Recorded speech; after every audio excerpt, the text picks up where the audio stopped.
in the frost-bitten shadows of Thalrion 9, where exile and silence rule the land, a hardened soldier cracks his solitude open for a woman with molten eyes and 2 half-frozen children. What begins as survival becomes something deeper, something he thought he'd buried. With war belonging, in a world stripped by storms, they plant something fragile. A family. The ion blizzard didn't knock. It roared. Snow flung itself sideways across the frozen sky, smashing into the rugged sides of He's bunker habitat, with an angry, relentless rhythm. The wind howled through the cracks like a dawn cycle beast, sharp and shrill, rattling the vents, icing over the solar panels and making the walls groan beneath its fury. Inside, the heat core buzzed faintly. It's home, the only steady sound amid the chaos outside. The firelight flickered dimly against the rough stone walls, painting them in orange shadows. He sat hunched by the burner shoulders, broad hands calloused, staring at a cup of lukewarm tea that had long gone cold. He never really drank it, just held it. It was more habit than anything, something to hold while the silence did its work. Out here on Thalrion 9, silence wasn't peace. It was weight. He'd come to the edge of known space for that silence, chosen it beg for it. After the war, after what he'd seen and what he'd done, noise only reminded him of orders, screams, gunfire, the gut, deep rumble of collapsing bunkers. Silence was the only thing that didn't scream back, and yet tonight it pressed down on him harder than usual. He leaned back, eyes drifting toward the coat rack near the door. Hanging from it was a battered old satchel, standard military issue from 20 stellar cycles ago. The clasp was frayed, the insignia half burned off. He hadn't opened it in orbit, arcs maybe stellar cycles, but something in the ion blizzard made him reach for it.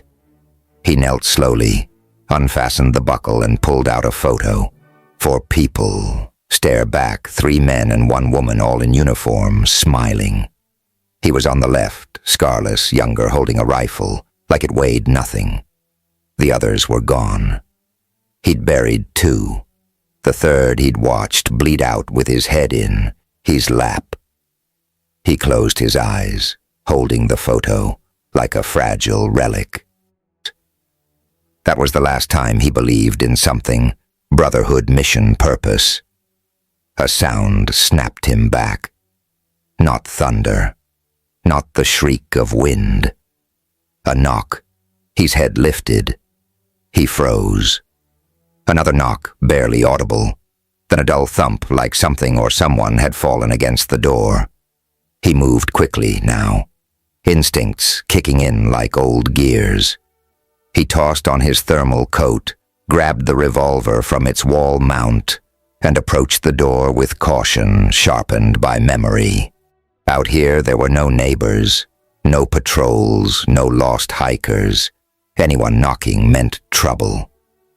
He unlocked the door, braced against the wind, and cracked it open, and his breath caught. 3 figures stood against the blizzard. The wind whipped at them savagely, but they didn't retreat. A woman, tall, thin, shaking with cold, stood in front. Her skin was a pale, icy blue, stretched tight over her sharp features.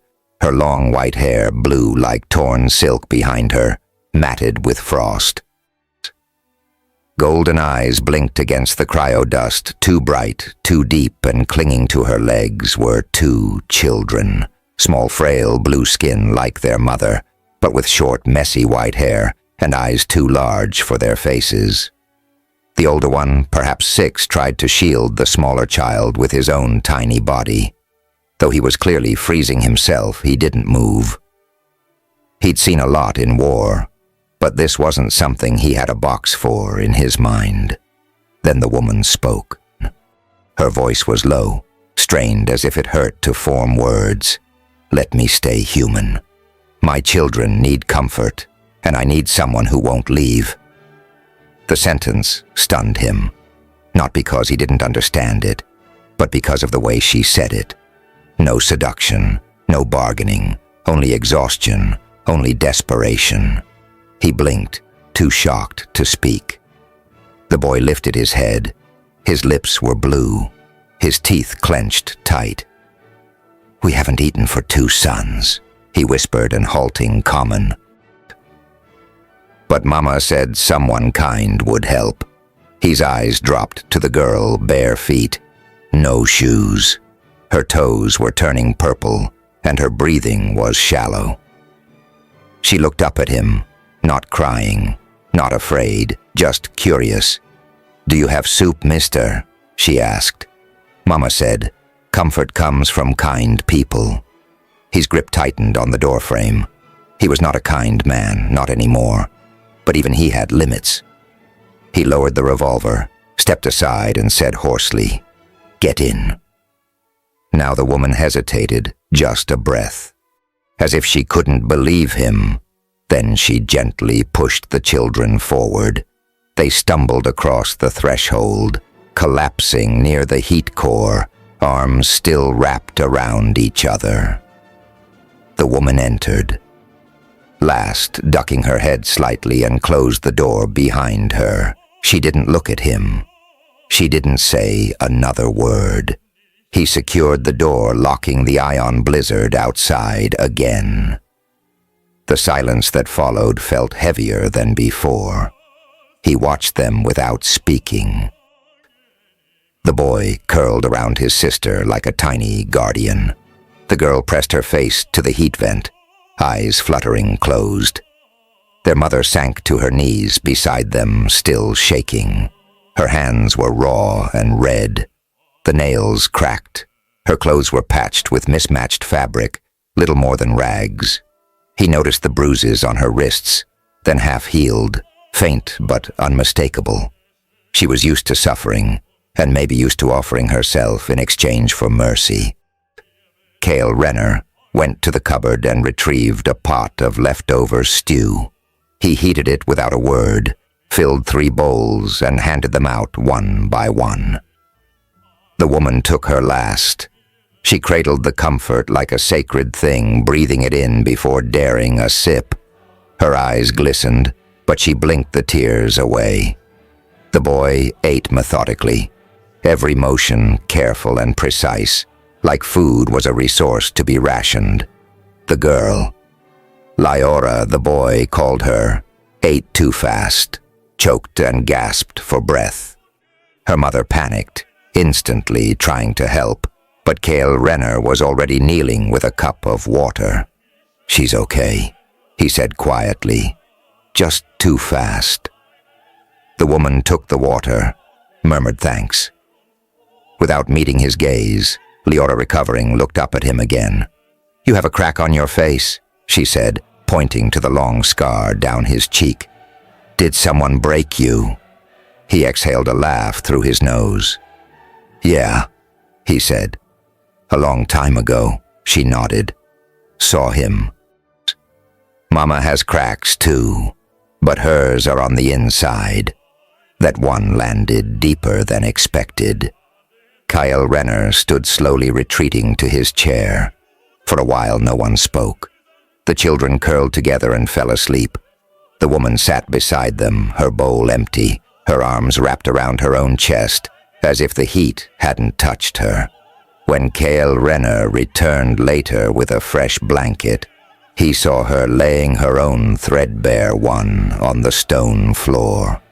She was preparing to sleep in the corner, away from the bed, away from him. "You don't have to do that," he said quietly. She didn't look up. Her voice was barely a whisper. "You didn't accept my offer." "I didn't need it," he said. I saw the girl's feet. A silence followed. Then came a reply he wasn't ready for. Others needed more than feet to open their doors. The words were sharp, sad, not bitter, just matter-of-fact. Cale Renner didn't answer. He just stared at her, then at the children. Eventually he walked over and extended a hand, not to touch her, but to offer. "The bed's warm," he said. "That's not an invitation. It's survival." She looked at the hand, hesitating, then nodded once and stood. She laid beside him later, stiff and silent, facing away. She never touched him. She didn't dare. After several minutes, her voice broke the dark. "I don't expect anything from you, but thank you for the heat, for the food." Cale Renner stared at the ceiling. He hadn't expected company. He hadn't wanted it. But something about this strange woman and her two fragile children had cracked the eyes he'd lived in for stellar cycles. And now, in the cold silence of Thalrian 9, there were 3 more heartbeats echoing against the ion blizzard. And for the first time in stellar cycles, he didn't mind the noise. Morning never really arrived on Thalrian 9. It just became a lighter shade of gray. The ion blizzard had buried the bunker habitat completely during the rest cycle. Snow pressed against the windows like frozen smoke, half opaque, and cold enough to turn breath to frost within seconds. Outside, the landscape was erased. No trees, no path, no sky, just the sound of the wind, still clawing at the walls, still hungry. Inside, however, the silence had shifted. Cale Renner sat at the table, spoon turning slowly through a pot of reheated stew. He didn't look at the bowl. His gaze kept drifting to the far end of the room, where the woman slept, if you could call it sleep. She lay curled on the far side of his bed, back to him, as still as the dead. Beside her, the 2 children were wrapped in his old blankets, breathing softly. They hadn't stirred since collapsing their last rest cycle. Kanan, the older one, kept a hand protectively across his sister's back. Even in sleep, Leora slept deeper, her tiny hand resting over her mouth as if to quiet her dreams. Cale Renner hadn't slept. His body had rested, half slumped in the chair, coat still on, but his mind hadn't stopped. The woman's words from the rest cycle before echoed, over and over. Others needed more than feet to open their doors. She hadn't said it bitterly. They made it worse. He didn't even know her name, and yet she'd offered herself like a transaction, a trade comfort for worth. Cale Renner grunted under his breath and stood moving to check the external vent pressure. He kept his movements quiet, instinctively out of respect, or maybe just caution. But when he passed the bed, the woman stirred. Her eyes opened halfway, golden and glassy. She didn't flinch. Not this time, but she didn't speak either. He nodded once. She blinked slowly, then shifted up into a sitting position without a word. Only then did he realize she hadn't slept. Not fully. Neither had he.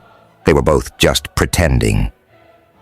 "You should eat," he said, gesturing to the pot. "It's still warm." She hesitated, as if unsure whether the offer was real. Then she stood, moved across the room and sat opposite him. Not close, not far, just careful. He handed her a bowl.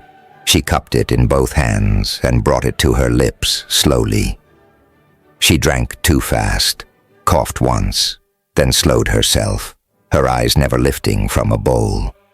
Her voice, when it came, was softer than the cryodust against the windows. "My name is she." Cale Renner nodded once. Cale Renner. I know that caught his attention. He looked up, frowning. "Ow." She lowered the bowl slightly. The refuge dome files weren't encrypted. I read the logs before the evacuations. They said 1 human stay behind Cale Renner. Ward, ex-military reclusive, caution advised. His brow lifted.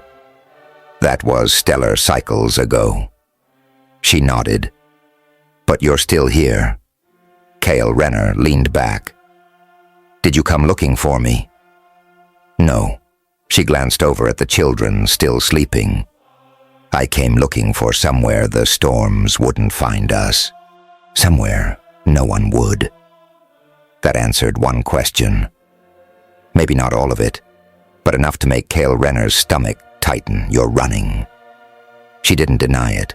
Instead, she stared into her stew and whispered, I'm hiding. Silence again. He could hear the wind pressing harder, shifting the cryodust outside. The heater groaned as it compensated. He stood, poured a cup of heated water, handed it to her. She took it with a nod, hands shaking just enough to betray her exhaustion. He sat again. What happened? He asked, not demandingly, just tired. She didn't look at him. My mate died during the war. He was bonded to me. That means more than marriage in our culture. A piece of me went with him. Afterward, I wasn't complete anymore. Not in their eyes. Cale Renner said nothing, just listened. I tried to raise the children alone. I bartered, worked but alone. Women were not protected, not in some provinces, especially not with offspring. Her voice cracked slightly there, but she didn't stop. They said I was an invitation, unclaimed. It didn't matter that I said no. It never mattered. Cale Renner's jaw clenched. She finished her stew, then placed the bowl down gently, as if breaking it would cost her something she couldn't afford. That's why I said what I said. Last rest cycle. Not because I wanted to, because it worked before. Her eyes lifted slowly to meet his. I'm sorry. He shook his head. Don't be Mazari. Let out a breath. She'd clearly been holding for hours. Behind them, a small voice pierced the quiet. Is there more soup? Mr. Cale Renner. Tevis stood beside the bed, her white hair sticking up wildly, tiny bare feet curled against the cold floor. Cale Renner immediately rose, grabbed a bowl and filled it without question. He handed it to her, careful not to spill. She held it like a prize. Beaming, Mazari rushed to her, crouching down. No slow, Leora. It's hot. Leora nodded, blew on it dramatically, and looked up at Cale Renner. Can I call you Papa? Cale Renner froze. Leora added quickly, if you say no, I'll wait till you say yes. Mazari looked horrified, Leora, but Cale Renner didn't interrupt. He crouched beside her, meeting her eyes. You can call me whatever makes you feel warm, he said quietly. Leora nodded, satisfied, and wandered over to sit near the heat core. Kanan stirred now, blinking groggy. When he saw Cale Renner, he sat up straighter, immediately alert. Is she bothering you? He asked sharply. She asked a lot of questions. She's fine, Cale Renner said, standing. You hungry?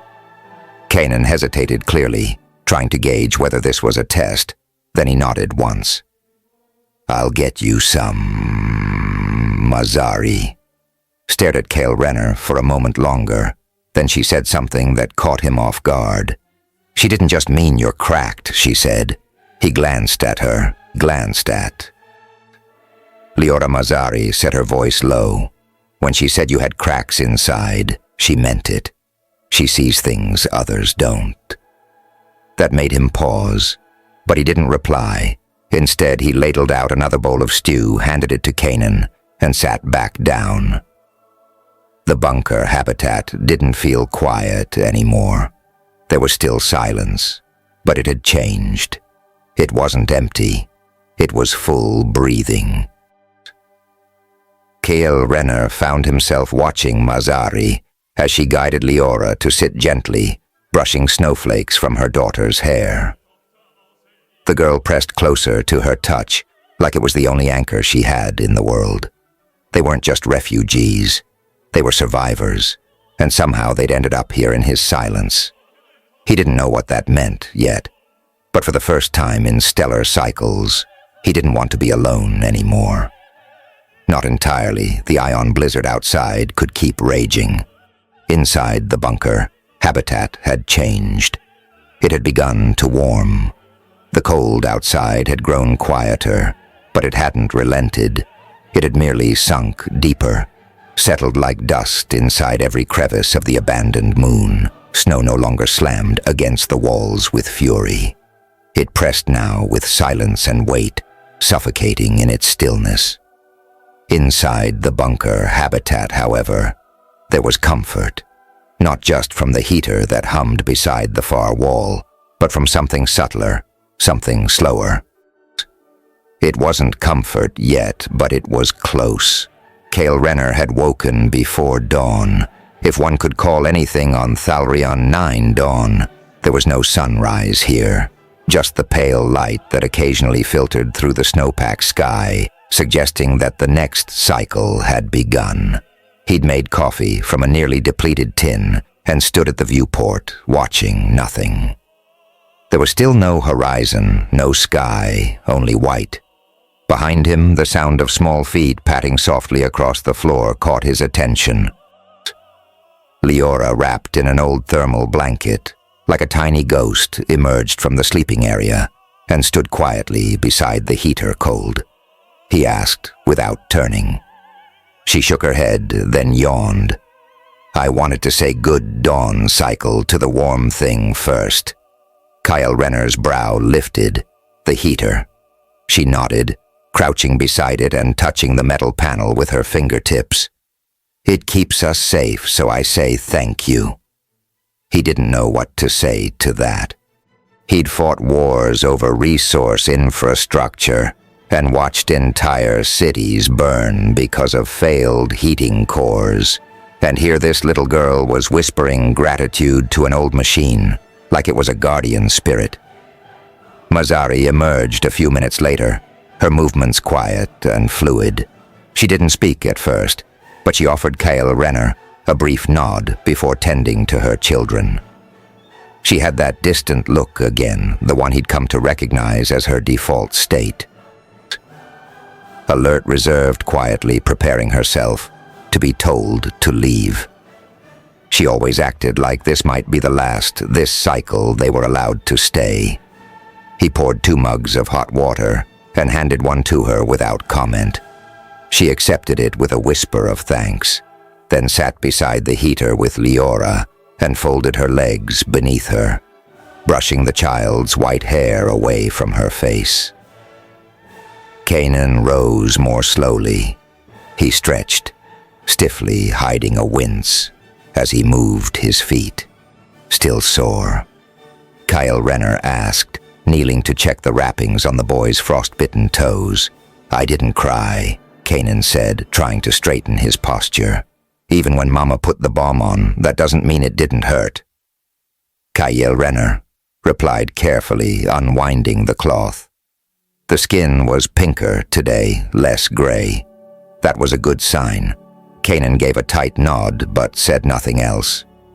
He didn't talk much, and when he did, it was with the cautious precision of someone who'd learned that the wrong words could have consequences. Cale Renner recognized that type.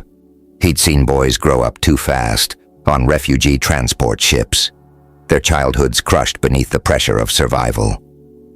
You're healing, Cale Renner said, re-wrapping the foot. Good sign. Kanan hesitated, then asked, will we stay here until we're all better? The question wasn't innocent. It was calculated. Kanan was probing, trying to guess how long safety might last this time. Cale Renner stood. You'll stay as long as you need to. Masari looked up, startled, as if the words were an unexpected kindness. The boy nodded once. Thank you. Cale Renner turned to stoke the fire, hiding the way that simple thank you settled into his chest like an unfamiliar weight. He'd spent stellar cycles pushing people away. Letting someone in, especially like this, felt like exposing a wound that had never truly closed. While he worked, he heard soft scratching sounds coming from the heater side panel.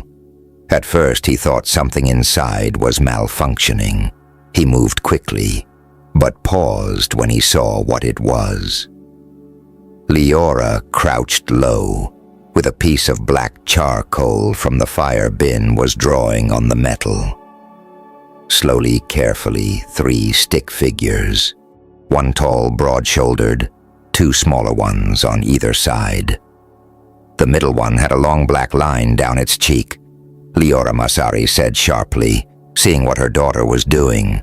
"No, don't draw on." "She's fine," Kale Renner interrupted. "Let her." Leora looked up at him. "Why died? I made us." He crouched beside her. "Tell me this one's you," she said, tapping the tall figure. "I put your face line the scar." She nodded solemnly. "So we know it's you. And the other 2, Cello and me. Why are we all holding hands? Because you're in the middle now, like a bridge. That means you hold both of us." He looked at the drawing for a long moment, then stood. He returned a few seconds later with a square of old ration cloth, clean and used. "Here," he said, handing it to her. "Next time you want to draw, use this. But that one stays." Leora beamed. Masari didn't smile. Not quite, but her shoulders eased slightly. Later, while the children napped, Cello sprawled on the cot, with one arm flung over his eyes. Leora curled against his side like a kitten. Masari helped Kyle Renner reorganize the ration shelf. She worked in silence for a while, passing him items to log or discard. Then, without looking up, she said, "You didn't have to be kind to them." He glanced at her. "I mean," she continued, voice quiet but steady, "you didn't know us anything. You could have closed the door." He shrugged. They were freezing. It wasn't a hard decision. It is for some. He didn't reply. She didn't stop. Kindness here feels dangerous. I'm still adjusting to the idea that you're not waiting to take something back. Kyle Renner set down the tin in his hand. "I'm not," he said firmly. Masari nodded, but her hands trembled slightly as she continued working. That tremble wasn't fear. Not anymore. It was tension. A wire pulled too tight for too long. He thought of something she'd said before. "I offered, because it worked before." The idea that warmth could be mistaken for barter still made him feel sick. "I'm not going to ask for anything." "Masari," he said quietly, "not now. Not ever." She finally met his eyes, and for the first time there wasn't fear or distance in them. There was silence, but it was a silence made of understanding. That rest cycle, they all sat by the heater. The ion blizzard outside had softened. Salo carved a small figure from a broken chair leg. Kyle Renner had given him to practice. Leora hummed while rolling up a bundle of cloth to make it all Masari, prepared a stew thin but hot. And Kyle Renner simply watched. Not from the edges, not as a stranger, as part of it. When it was time to sleep, Masari didn't go to the floor. She waited. Kyle Renner didn't say anything. He simply turned down one half of the bed, then stepped aside. She lay beside him. This time she didn't face the wall. She faced him. Her hands trembled less. The heater clicked softly, and the bunker habitat creaked as the ion blizzard receded. "You're different from what I expected," she whispered. "So are you." They said nothing more, and in the quiet that followed the warmth, no longer came just from the fire. This cycle began like all the others since Masari and her children had arrived. Gray light filtered through frost-laced windows and a soft mechanical breath of the heating system struggling to hold its ground against the cold outside. But the stillness inside the bunker habitat carried something new.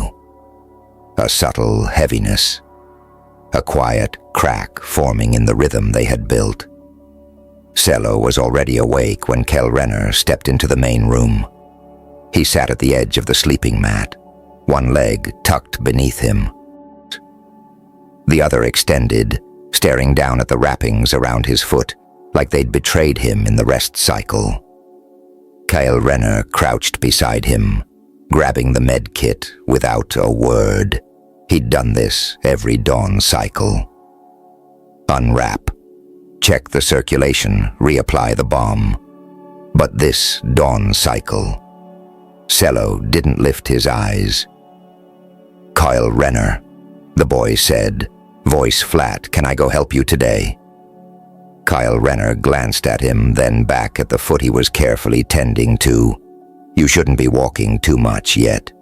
Skin still healing. I can still help. Not on that foot you can't. Cello's jaw tightened. I'm not weak.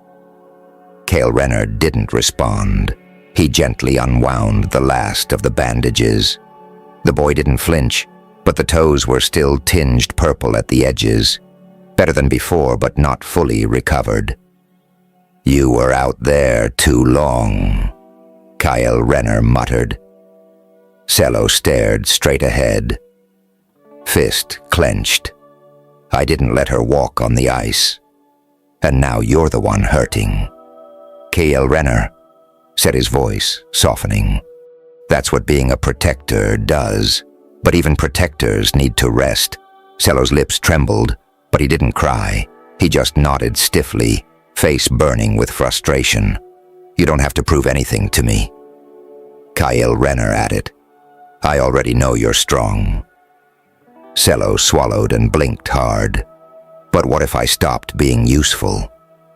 Kyle Renner paused, caught off guard by the question. He looked up at the boy, really looked at him. You're not here because you're useful, he said quietly. You're here because this place is better with you in it. That's enough. Cello said nothing after that, but his shoulders relaxed a little as Kyle Renner began rewrapping his foot, careful, steady. Later this cycle, while she prepared a thin stew from the last of the dried rootstock, Kyle Renner stepped outside to check the solar array. The wind had died, but the cryodust was piled nearly 2 meters deep. He cleared off the outer vents, hammering through frost, while the thoughts in his mind drifted further from the task at hand. He wasn't used to this. Routine company, the quiet weight of another person's presence, lingering in the corners of the room. It wasn't discomfort anymore. It was unspoken obligation, not out of duty, but care. The kind that scared him more than bullets ever had. When he came back in, she was crouched by the fire. Leora played beside her with a makeshift doll, just a rolled rag with buttons for eyes.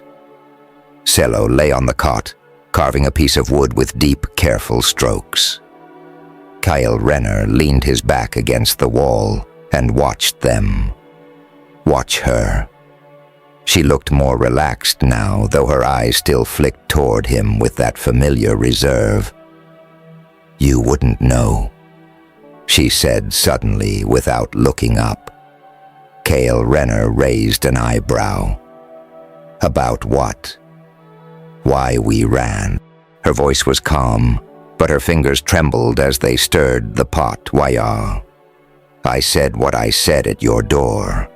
I figured you'd tell me when you were ready. She looked up, then golden eyes steady. I'm not sure there is a ready, but you've earned the truth. Kyle Renner didn't move. didn't interrupt. She sat back and wrapped her arms around her knees. My people, the O'Reilly, we value bonding, soul-deep pairing. It's sacred. When my mate died in the war, they said I was broken. Not just mourning, incomplete, unholy. Her lips curled, slightly bitter. That word was whispered like a curse. Leora, sensing the tension, crawled into her mother's lap, she's arms instinctively wrapped around her. Where we lived, a woman without a mate is considered unstable, a danger to balance, especially if she has children. They called my son and daughter half-bloods, not because of their father, but because of me, because I was no longer whole. K.L. Renner clenched his jaws. There were offers, she continued, marriages of convenience, but they didn't want a family. They wanted obedience, body, not bond. Her voice was like ice now. The first man who tried didn't ask. The second thought, I owed him. The third said, my children would be better off if they forgot I ever existed. She looked up. Then, not a shame, but tire. So we ran along silence, stretched between them. I came here because the files said a man lived out here, a lone human ex-military. I thought maybe you'd understand what it means to live where no one else wants to kill. Renner took a slow breath. I do. Her eyes softened, but her voice stayed firm. I didn't come to beg. I came to survive. And when I said what I said, that rest cycle, it was because the only way I've been let through a door lately was by offer myself. Kyle Renner looked down. I didn't mean to insult you. You didn't, he said quietly. You reminded me of what that this world is still cruel and still worth resisting. She gave a small nod, and for a moment the silence between them felt like understanding instead of avoidance. K.L. Renner stepped closer to the fire and crouched beside it. Want to hear something shameful? She tilted her head. I didn't stay here because I love solitude. I stayed because the last time I tried to return, I didn't belong there anymore. The war stripped something from me. I used to command squads, keep people alive, make the calls no one wanted to make. I buried too many, left a daughter behind when I deployed, never made it back in time to say goodbye. She's eyes softened when the noise stopped, when the orders stopped. I didn't know what to do with myself anymore, so I ran too, just slower. He gave a half smile, bitter and small. I never thought anyone would come to find me here. Well, she said, I didn't come looking for a soldier. And yet, here I am. That rest cycle after the stew had been eaten and the lights had dimmed to soft amber. She didn't hesitate when K.L. Renner lifted the blanket. She lay down beside him with quiet familiarity now, as if her body had begun to trust where her mind still hesitated. Tevis slept nearby, her tiny hand curled around a corner of K.L. Renner's coat. Selo lay silently in the shadows, his carving knife resting beside a small, unfinished figure. Before drifting off, K.L. Renner murmured, You know you don't have to explain anything else. I know, she whispered, but I wanted you to.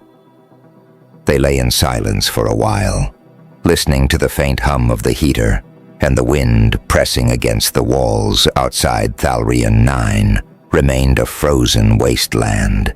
But inside that bunker habitat, in the warmth of shared stories and hard-earned trust, something fragile was growing.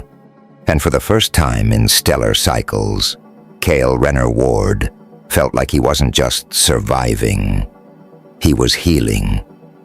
The fall was nothing dramatic, not the kind that would leave broken bones or blood. It was small, quick, ordinary even, but it hit harder than Cale Renner had expected. Leora had been running again, wild with energy after this. Cycles of quiet play. Her laughter had been echoing off the metal walls of the bunker habitat, like a song chasing the cold out of the corners. Silo had just finished carving a tiny wooden cat, which he proudly showed her, before she decided to test its jumping ability. Cale Renner was only a few feet away, crouched near the heater, checking the intake filter. He meant to warn her, not so fast or watch the corners, but the words never made it out. Her foot clipped the edge of a low bench. She pitched forward with a squeal, flailed, and landed hard on her arm. The thud was sharp, her cry sharper. He was moving before her scream ended. Leora. She gasped instantly at her daughter's side. Cale Renner got there first. He knelt beside her, his hands already moving to assess the injury. "Let me see," he said gently. She was biting her lip, her golden eyes glassy with pain. Her right arm was curled protectively against her chest. "I had hurts," she whispered. "Really bad." She hovered, just above, trembling, trying not to interfere. Cale Renner examined the arm with care. No swelling at the elbow, but the forearm was red and already starting to bruise. He tested her wrist with feather-light pressure. She winced, but nothing screamed broken. "Not fractured," he said. "Bruised and tender, but she'll keep full movement." Leora sniffled. "Will it fall off?" "Not unless you keep jumping your cat off the furniture," he replied. I got a watery laugh out of her. "I'll make a splint," he said. "Keep it still for a few this cycles." She nodded without a word and helped ease Leora out of her coat. Cale Renner moved to the supply shelf, pulled out an old ration box, and broke off 2 smooth strips of plastic. He wrapped them gently around the girl's arm with linen strips, improvising with the steady hands of someone who had done this before on the field in the dark with less. Leora barely flinched. "I was brave," she mumbled as the last knot was tied. "You were more than brave," she whispered, kissing her temple. "You were my strongest star." But Cale Renner wasn't smiling.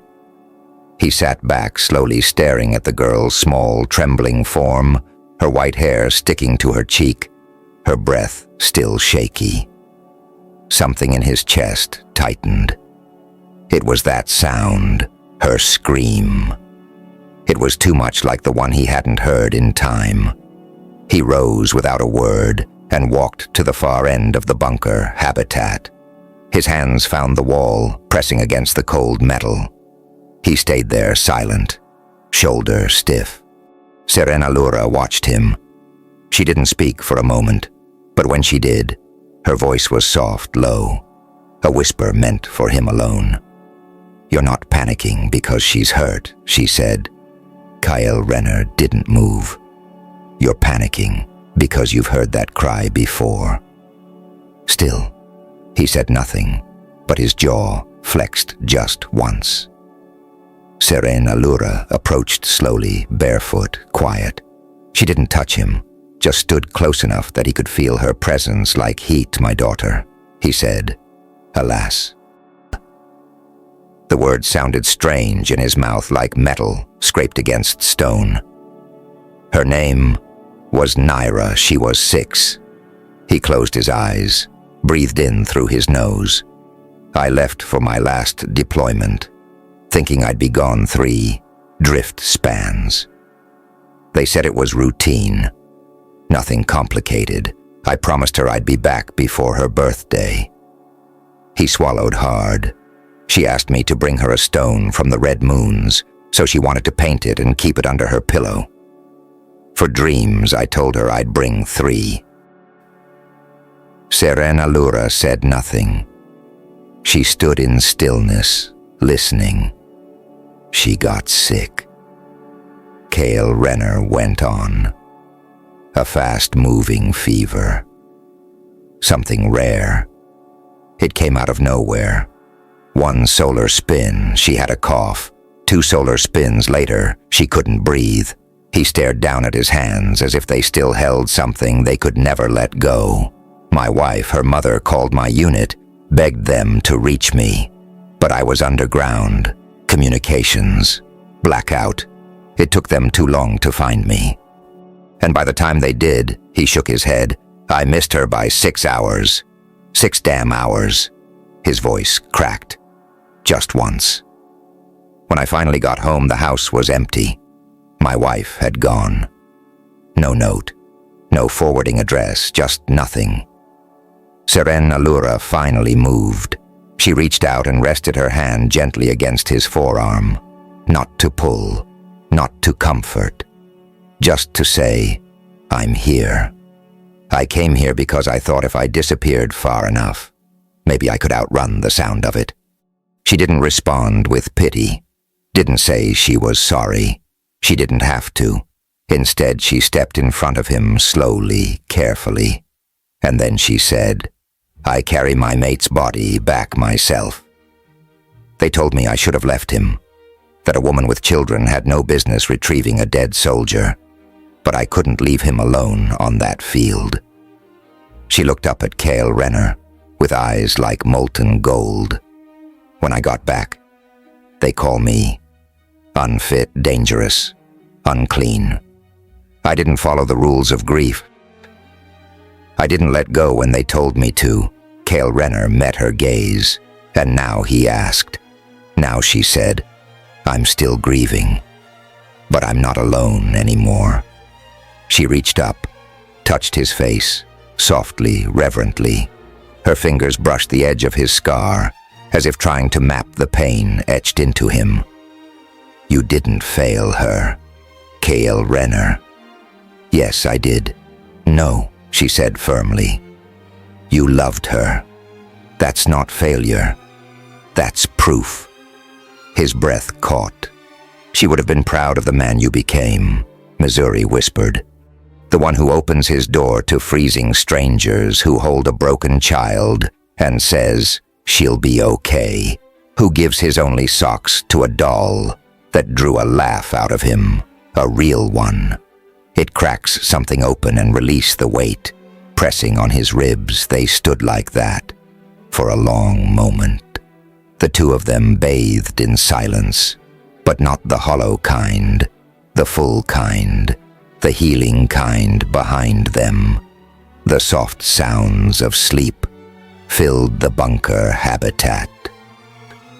Leora murmuring something in a dream cellos, even breathing from the cot. Cale Renner finally said, I don't know how to stop carrying it. You don't, Missouri said, but you can share it. And when you do, it's lighter. He leaned forward slightly, forehead resting against hers. She didn't pull back. You're different from what I expected, he whispered. So are you. That rest cycle for the first time in stellar cycles. Cale Renner fell asleep not from exhaustion or duty, but from peace. The weight hadn't left, but it no longer sat on him alone. He had handed part of it over, and in return, he'd been given warmth. Real warmth. The kind that doesn't come from fire. The kind that starts in another person's arms and stays long after the flames go out. The dawn cycle unfolded like a gentle sigh. No ion blizzard clawing at the roof. No emergency repairs waiting. Just a stillness that didn't feel empty, but settled like a blanket, finally laid flat after too many solar spins wrinkled with tension. It was the kind of quiet Cale Renner had once feared, the kind that used to feel too fragile to trust. But now, as he stood near the stove stirring a pot of porridge, while Leora snored softly from the bedding behind him, It felt earned. The bunker habitat had warmed early that dawn cycle, not just from the heater, but from the soft radiance of shared peace. A peace not demanded or declared, one that simply was. Kanan was already awake, sitting by the table, with a small chunk of wood in one hand, carving tool in the other. The figure he was working on had arms, now clumsy, uneven ones, but it was unmistakably a person. Cale Renner noticed the details, the way the boy had etched a tiny line across the left cheek. The scar, he didn't comment, but a smile tugged at one corner of his mouth. Leora stirred next, groaning dramatically and pulling the blanket over her face. "Is it food time already?" she mumbled. "Smells like it," Kanan said. Still focused on the wood, Leora peeked out from beneath the blanket and sniffed the air. "It's porridge." Cale Renner lifted a spoon from the pot and examined it like he wasn't sure if he should feel insulted. "And what's wrong with porridge?" "Nothing," she said, rolling to her feet with one arm still splinted, the other dragging her doll by the leg. "Just that. I smelled better on the refuge dome shuttle once." And that was full of feet. Seren Allura let out a short, surprised laugh from the far end of the room. She was folding clean linen, moving with unhurried grace, her long white hair pulled back in a loose braid. Cale Renner shook his head and poured the porridge into 4 bowls.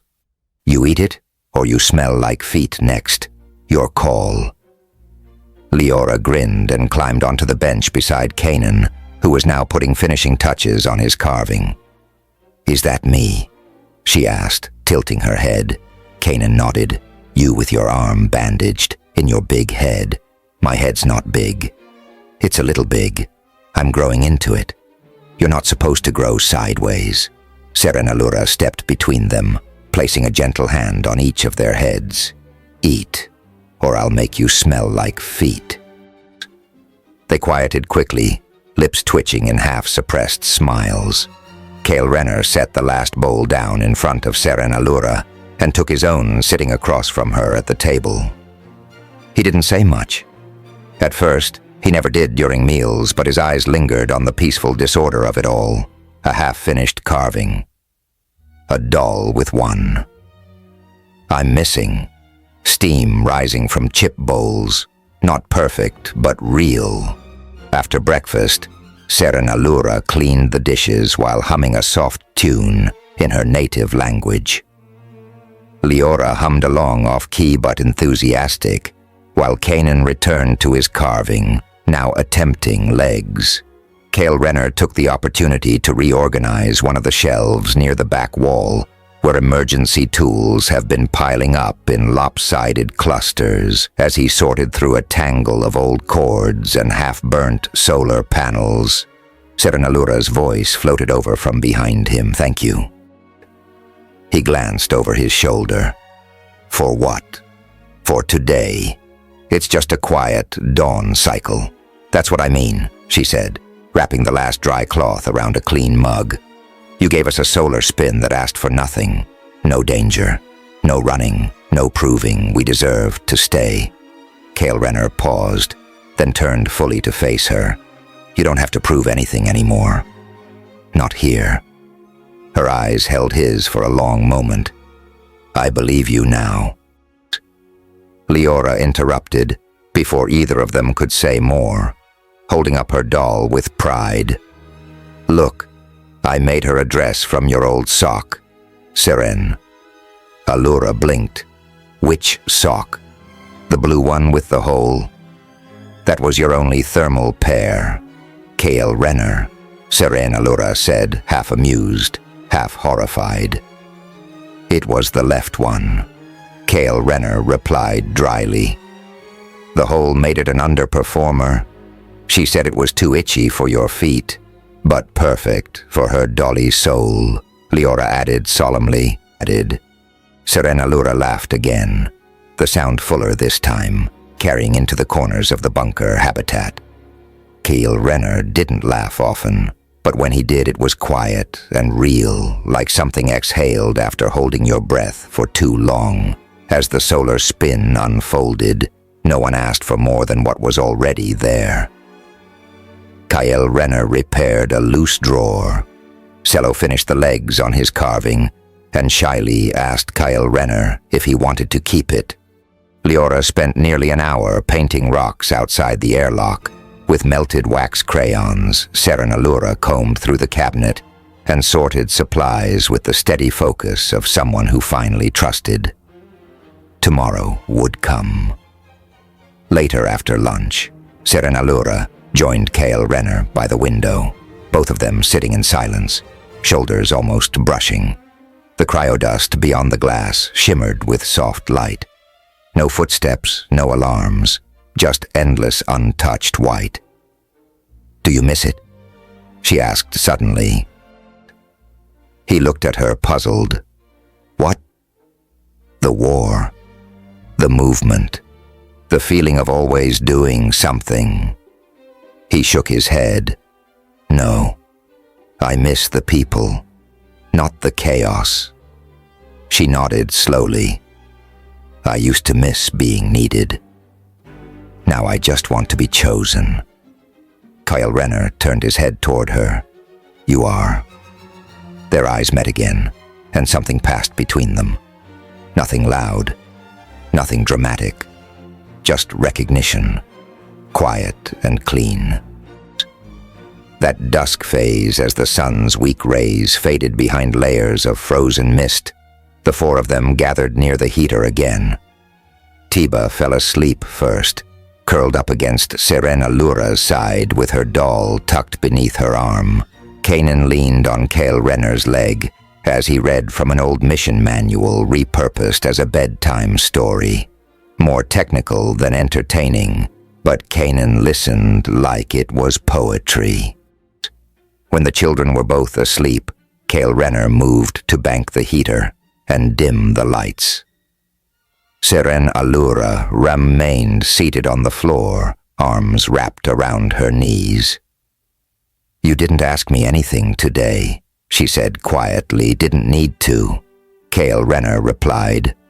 "Some solar spins are better quiet." She nodded, thoughtful. It was a good solar spin.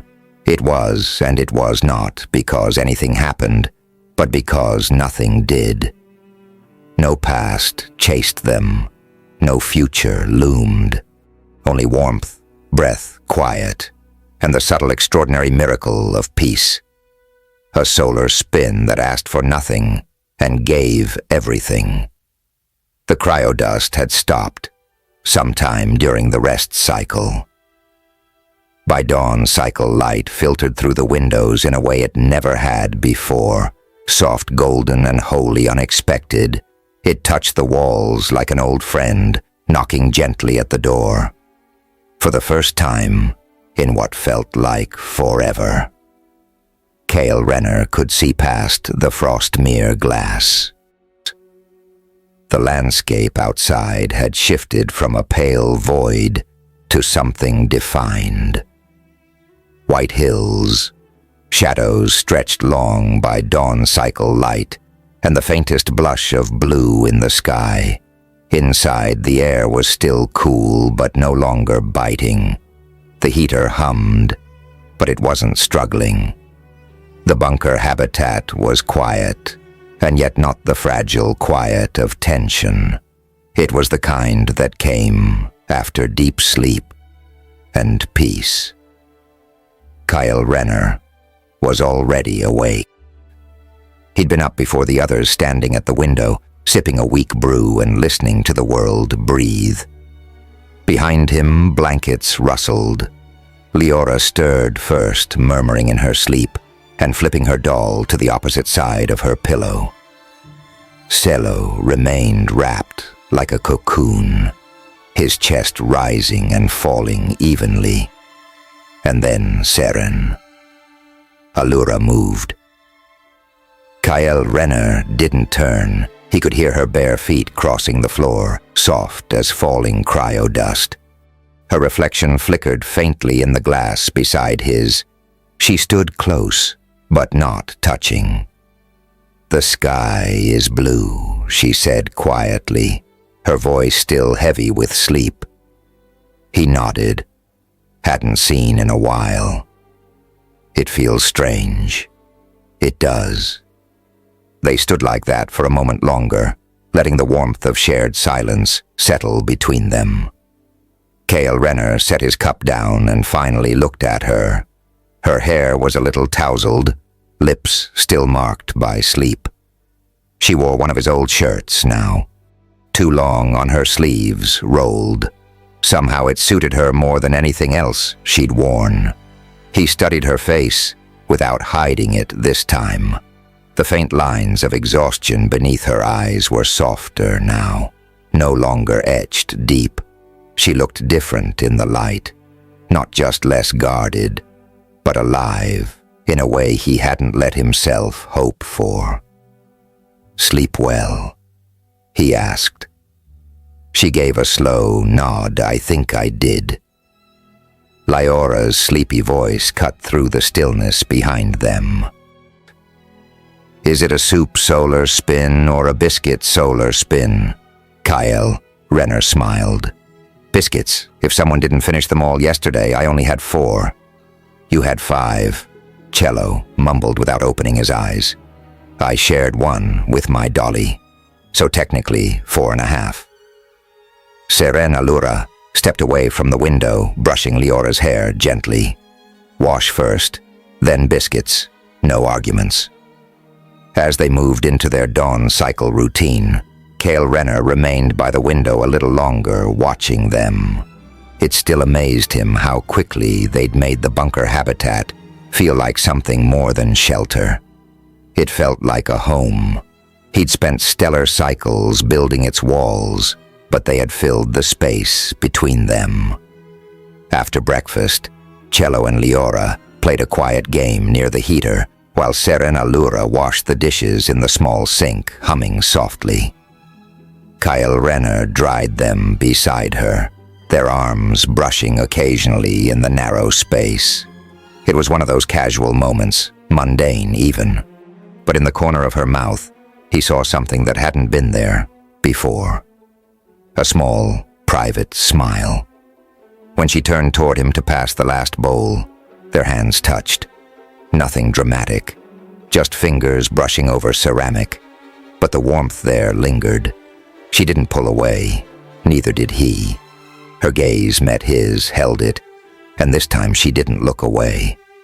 "I used to dream about a place like this," she said quietly. He let that settle. "And now, I don't have to dream." He dried his hands, slowly, Seren Allura. She stepped a little closer. "Yes, I don't want you to feel like you owe me anything. I don't. I'm not good with words. You don't have to be."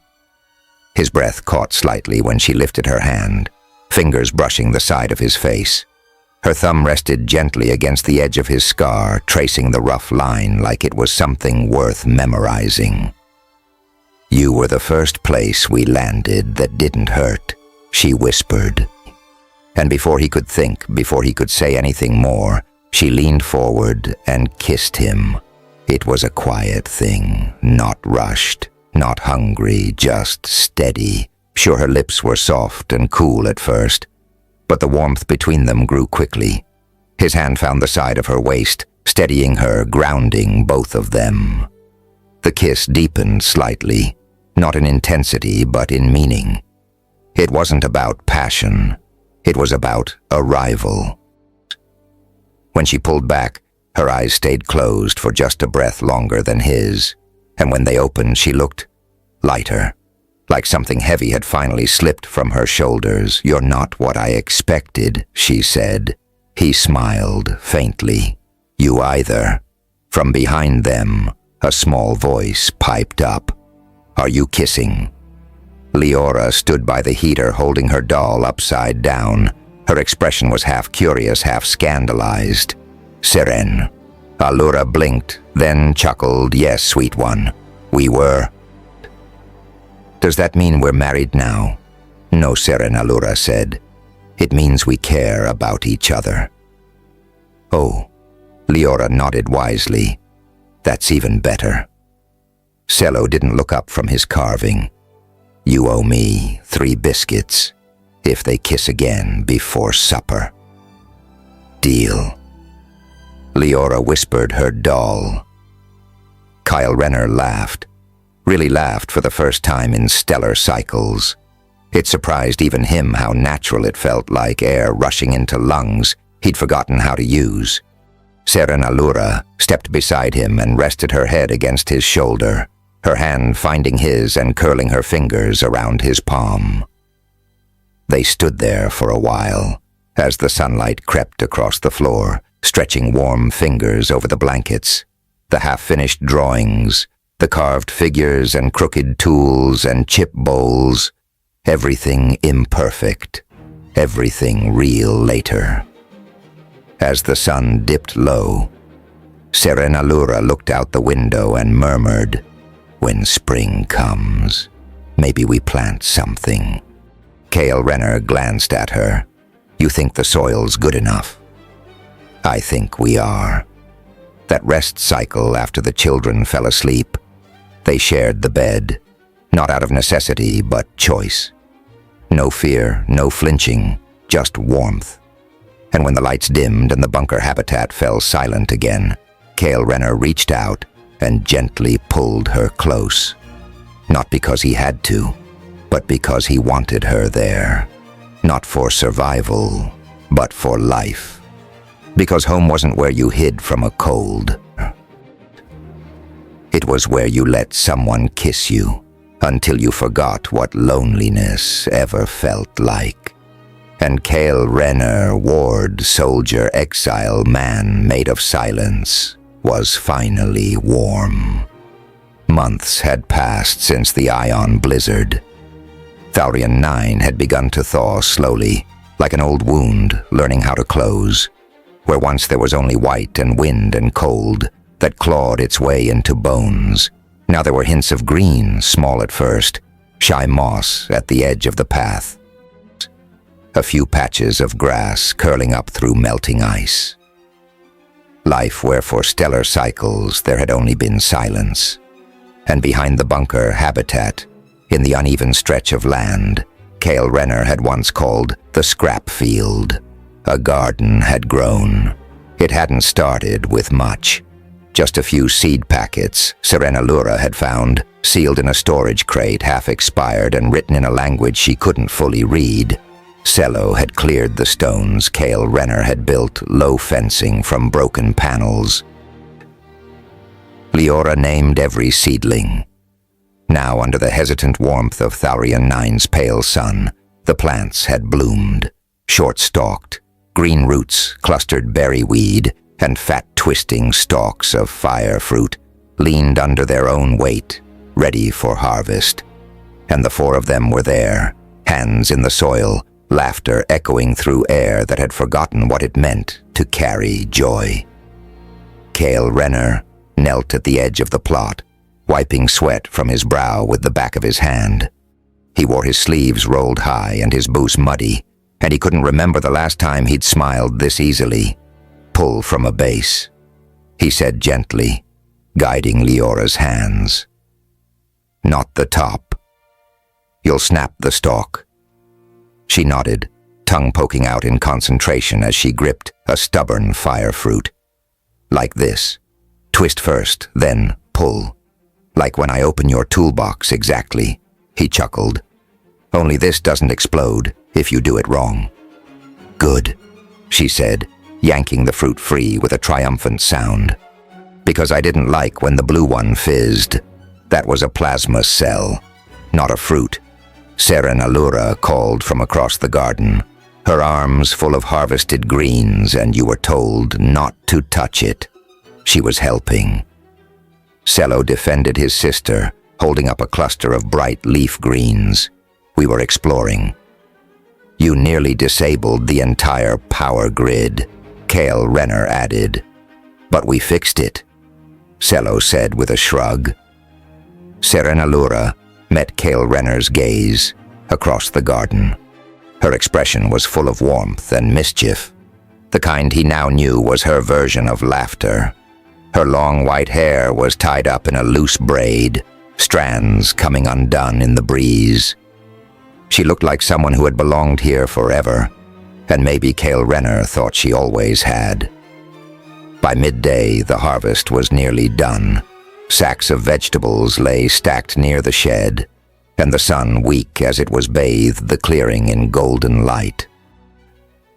They sat together on the bunker habitat steps to rest the children between them, each holding a piece of fresh-cut fruit. Leora pressed closer to Cale Renner's side, barefoot and content legs streaked with dirt. Cello sat on the other side, his carving knife tucked into his belt like a badge of honor. The moment was so peaceful, so quietly perfect, that it almost passed without notice. Almost. Leora leaned her head against Cale Renner's shoulder, looked up at him, and said it like she had said 100 small things before. Like it wasn't anything new. Papa. Cale Renner froze. Serenalura's head turned slightly, her lips parting, but she didn't interrupt.